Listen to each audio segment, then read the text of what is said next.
Hi everybody, Joel from RC Max UK here. Hope you're doing very well. Now, during this lockdown period, it's been quite difficult, hasn't it, getting out, obviously, and having to stay in and basically not doing the normal things we're used to doing.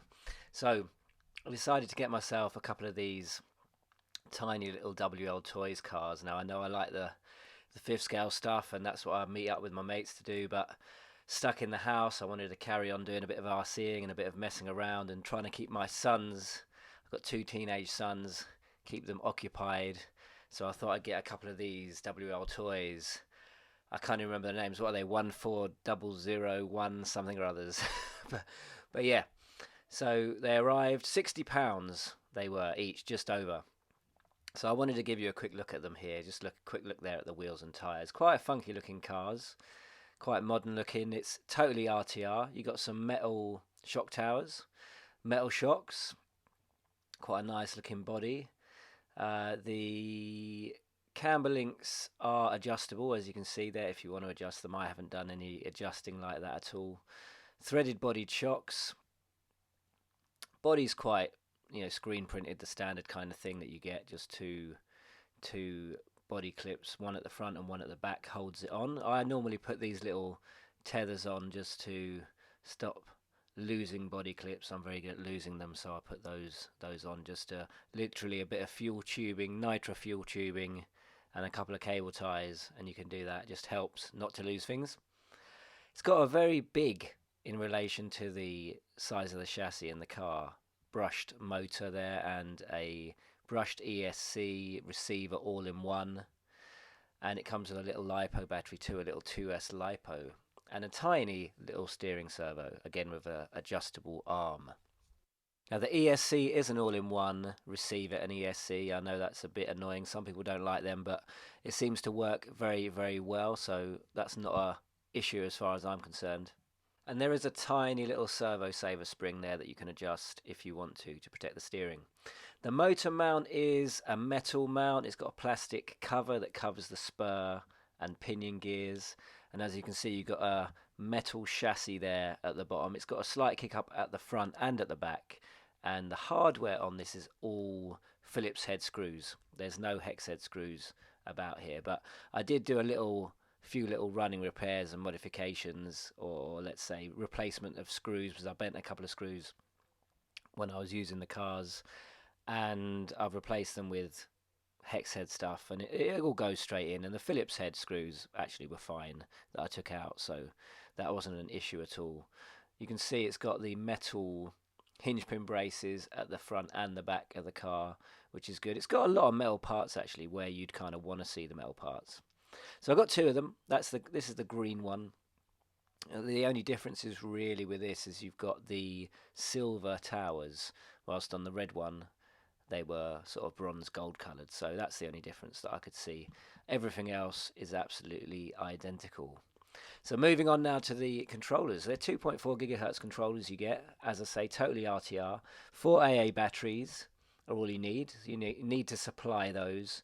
It's got quite a nice little steering wheel. It's a decent sized controller. It looks pretty good. It's got the foam around the steering wheel. It's quite a nice feel. And there are two knobs there to the right, which you can't quite see because my camera's not focusing very well. But you've got an adjustment there for steering trim. And you've also got throttle trim, which actually lets you turn the throttle down. So if you've got little kids using these and they're too fast, you can literally just turn that knob down and you can limit the top speed. So that's a very handy feature. And yeah, just a nice little radio actually, to be honest. Going on to the boring bit, I suppose, or the other things you get with the car. You get a little hex wrench here. Now this is plastic, and I've got to admit I tried to take off one of the wheel nuts, and that broke straight away, so that's pretty useless. You get a little USB charger which works off the balance plug of the LiPo battery. I haven't even used this because I've got my own charger, but it's there and it's useful, no doubt, to get yourself going. I'm guessing it takes a while to charge off that. Now, the instruction manual is very good. It's got a little bit of instruction on how to use the car and some tips and hints and things like that. And then you have got a run through of all the parts and how the whole thing goes together. So even though it's an RTR car and it's all together in one piece, you can take it completely to bits following these instructions and rebuild it or repair it as you need to. And it's got a very, very handy at the back parts listing with all the part numbers and pictures, so you can go and replace parts as you need to. So this side of things, I've got to say, very impressed with that. Quick close look at the tyres here. I got a wheel off just to have a look, and I'm quite impressed with these tyres. I think they feel decent. They've got a nice bit of grip to them.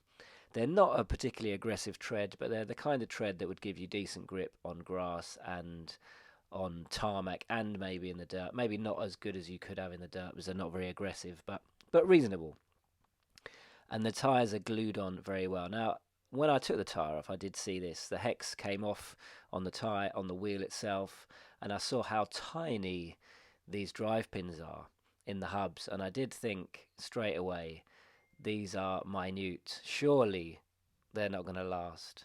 So you do have CVDs at the front, and you have dog bones at the rear on the drive shafts, but that little pin that goes through the hub there, which is the drive pin, which goes to you into the plastic hex on the wheel, they're absolutely tiny. They just look crazy. I mean, I've got small hands, but yeah, they're really small, and I just thought, is this going to hold up? But we will see. And actually, in using the cars now I've actually had these for about 2 weeks now. I'm going to do a follow-up video to show you them running and the kind of abuse they have had and what has broken and what has not broken. Those pins have been absolutely fine, actually. So just quickly to show you here, driving around slowly, very briefly. My sons were not keen to drive around slowly, to be honest. But it's got the way the throttle works, it's very linear, so you can drive very slowly if you want to. It's a very controllable ESC, so basically it's not just full power or stop go, it's very controllable, which I was actually very impressed with. And the same applies to the steering. The steering is not all full left, full right, it's proportional. The more you turn the wheel, the more the steering turns. So it's, again, very nice and easy to control, and you can use it as you would a larger RC car. So for something so cheap, I was very impressed with that. So then on to the way they drive and durability. Now this is literally the first time using the cars. My sons are both just ragging around here. We made this little track in the garden because we had well, just a load of space, a load of gravel, so we just raked it all out and made this track. We noticed basically straight away that any rocks or things the cars can get caught up on, stones, it really makes them twitchy and throws them off course and throws them off basically and flips them over. So smooth surfaces really are definitely what these cars are for. And you'll see here from this, we tried a little 5-lap race, and basically the carnage, the crashing was too much really to even get through a 5-lap race. But yeah, so smooth surfaces definitely, but they jump very nicely.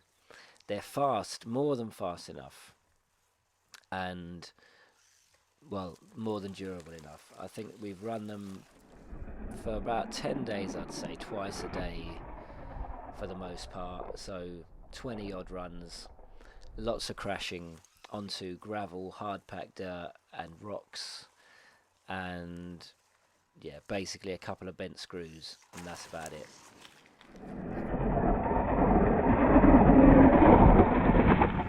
Go! Lots of fun. If you're stuck inside, you want something cheap to entertain yourself with, you got a small bit of ground outside, a bit of tarmac, and you just want to have a little blast, then I gotta say, I really recommend these. I've been surprised by how good they have been. Go. But not only that, if you've got some youngsters that are into RCs or want to experience it a bit and they're not sure if they like it or not, for £60 I don't think you can go far wrong, and it's a really great introduction to this sort of thing. Very durable and lots of fun. Right, so after using them for that first pack, LiPo lasts about 10 minutes, maybe a little bit less. The only things we found were one of the ESC receivers had come loose off its sticky foam, so I literally just stuck that back down with some double-sided tape, and otherwise that was it. Nothing else.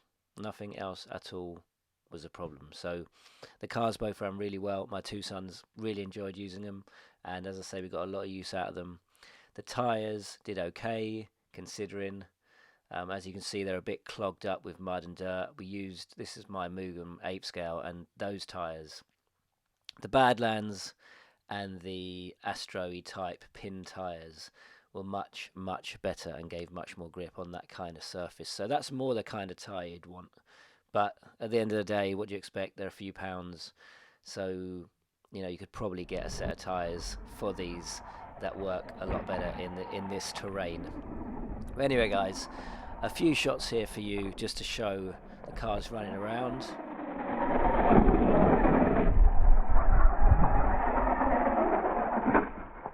Okay, guys, hope you're doing well. Hope you're taking care of yourselves. I'll catch you in the next video. See ya.